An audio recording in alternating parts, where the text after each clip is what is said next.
바로 시작하겠습니다. 먼저 아우크스부르크와 슈투트가르트의 경기를 분석해 보도록 하겠습니다. 아우크스부르크 독일 1부 8위 패승 패패패입니다. 3월에는 상당히 좋은 실점 억제 능력을 보여주었습니다. 하지만 최근 세 경기에서는 수비가 급격하게 무너지는 등 다시 도깨비 팀 시절의 모습으로 돌아온 상황입니다. 사실 이변을 일으키는 상황에서도 다득점 양상에서 이득을 보는 경우가 많기는 했는데 슈투트가르트도 기동성이 좋은 젊은 팀이라서 아우크스부르크는 오히려 슈투트가르트에게 약했던 편이었습니다. 슈투트가르트 독일 1부 3위 승승패무승입니다. 바이언을 상대로도 반코트 플레이를 하는 모습입니다. 그만큼 돌풍의 핵으로서의 경기력이 물이 오른 상황으로 볼 수 있을 것입니다. 물론 자가두 등 수비진의 부상 이탈로 인해서 안정성에서는 기복이 어느 정도 있기는 한 상황입니다. 그래도 운다프와 기라시가 있는 상황에서의 팀 전반적인 결정력이나 공격성에 대해서는 큰 흠을 잡기 어려울 것으로 보입니다. 슈투트가르트도 수비에서의 기복은 좀 있다고 하나 화력에서 상당히 안정적인 모습을 보여주는 편입니다. 아우크스부르크의 최근 수비력도 다시 롤백한 상황이고 기동력 싸움에서 그동안 아우크스부르크가 슈투트가르트에게 일방적인 우세를 잡지는 못했습니다. 오버 3.5 양상 속 슈투트가르트의 승리를 예상합니다. 다음은 프로시노네와 인터밀란의 경기를 분석해 보도록 하겠습니다. 프로시노네 이탈리아 1부 16위 무무무승무입니다. 최근 상당히 괜찮은 퍼포먼스를 보여주고 있습니다. 물론 수비적으로 나폴리 같이 중원을 장악해버리는 팀을 상대로는 약점을 보이고 있는 상황입니다.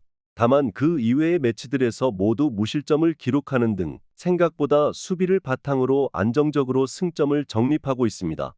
인테르가 의욕적인 상황도 아니고 주포의 침묵도 길어지고 있는 현 상황도 나름대로 반기고 있을 것입니다. 인테르 이탈리아 1부 1위 승무승승패입니다.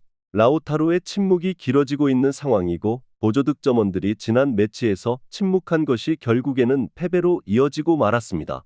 인테르도 힘을 빼고 나온 상황에서는 주전과 비주전의 차이가 클 수 있다는 점을 보여준 매치라고 볼 수 있을 것입니다. 그나마 사수올로를 상대로는 기본적으로 약했고 프로시노네를 상대로는 결과를 상당히 잘 챙겼다는 점이 포인트가 될 수 있기는 합니다. 결국 인테르도 주전과 비주전의 차이가 크다는 점을 보여주기도 했고 라우타로의 침묵도 생각보다는 길어지고 있는 상황입니다. 프로시노네가 어느 정도 중앙을 잘 쓰는 팀을 상대로는 한계점이 없지는 않았으나 생각보다는 수비적으로 안정세를 보이는 경우가 많은 모습입니다. 프로시노네의 핸디캡 승리를 예상합니다. 다음은 알라베스와 지로나의 경기를 분석해 보도록 하겠습니다. 알라베스 스페인 1부 12위 패패승승승입니다. 생각보다는 알라베스가 강호들을 상대로도 꽤 애를 먹이는 모습을 보여주던 편입니다. 특히 압박으로 상대 전진을 저지하는 양상에 매우 능한 편입니다. 이를 바탕으로 공을 끊어내고 역습을 가하는 양상을 자주 보여주는 편입니다. 물론 알라베스의 주포인 오모로디온 등 전반적으로 팀의 결정력이 좋은 편은 아니긴 합니다. 지로나 스페인 1부 2위 승패승승승입니다. 지로나가 일단 원정에서도 하위 전력은 잘 잡아내는 편입니다. 5연패를 당하는 상황에서도 아틀레티코, 레알 빌바오 등 까다로운 상대들이 상당히 많았습니다. 물론 알라베스가 만만한 팀이라고 하기는 어려운 것이 11년 동안 지로나가 알라베스 상대로 2골 차이 이상의 승리를 기록한 것은 2번뿐입니다. 지로나도 알라베스 압박에 고전한 것으로 볼 수는 있을 것입니다. 지로나가 공격에서의 효율을 늘릴 수 있었던 점은 사실입니다. 다만 알라베스의 압박 능력치나 전반적인 지로나와의 전적에서 일방적으로 밀리는 흐름은 아니었다고 볼 수 있을 것입니다. 언더 3.5 양상 속 지로나의 승리를 예상합니다. 다음은 브레스트와 스타드랭스의 경기를 분석해 보도록 하겠습니다. 브레스트 프랑스 1부 3위 승패패승무입니다. 지난 매치에서는 일단 수비적으로 무실점을 기록했다는 점에 점수를 줄 수 있을 것입니다. 물론 카스티오가 41분 만에 빠지면서 골을 기록하는 데는 실패했으나 추가적인 부상이나 결장 소식은 들려오고 있지 않습니다. 전개를 카스티오에게 거의 전담하는 양상이라 브레스트 입장에서는 카스티오가 있는 상황에서의 득점 페이스가 아주 나쁘지는 않았던 편입니다. 랭스 프랑스 1부 12위 무무패패패입니다. 아랭스도 중원에서의 거친 플레이를 바탕으로 기본적인 수비력을 갖춘 팀이라고 할 수 있을 것입니다. 다만 이토가 열심히 찬스를 만드는 것이 번번이 무위로 돌아가고 있는 상황입니다. 결국 한 골 차이의 승부에서도 불리한 면모를 자주 발생시킨다고 할 수 있을 것입니다. 최근 부진도 득점력에서의 난조가 영향을 미쳤다고 볼 여지가 큽니다. 일단 최근 득점 페이스에서 랭스가 상당한 난조입니다. 수비적인 기본적 역량에 대해서는 평가를 어느 정도 높게 해줄 수 있기는 하나 한 골 싸움에서도 랭스가 브레스트보다는 불리한 상황으로 보는 것이 옳을 것으로 보고 있습니다.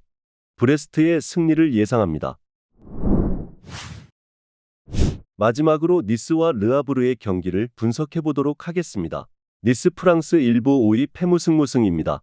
지난 경기 스트라스부르를 상대로 3골을 기록했습니다.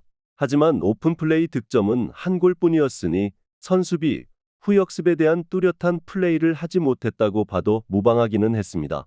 실제로 르아브르에게도 높은 점유율을 가져갔지만 오히려 역습의 수비가 공략을 당하는 모습을 보여주기도 했습니다. 생각보다는 니스가 르아브르와의 매치에서는 상성이 좋지는 못했던 상황입니다. 르아브르 프랑스 1부 15위 무패 패무승입니다. PSG를 상대로도 3골을 역습에서 기록하는 모습입니다.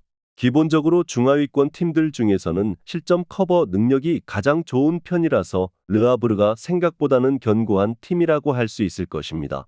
이 양상에서 최근 두 경기 6골로 제법 화력에서도 올라온 모습을 보여주고 있는 상태입니다.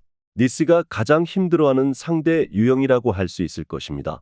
니스가 선수비, 후역습 성향의 팀에게 약한 편인데 르아브르가 이 양상에서는 상당히 견고한 모습을 자주 보여주는 편입니다.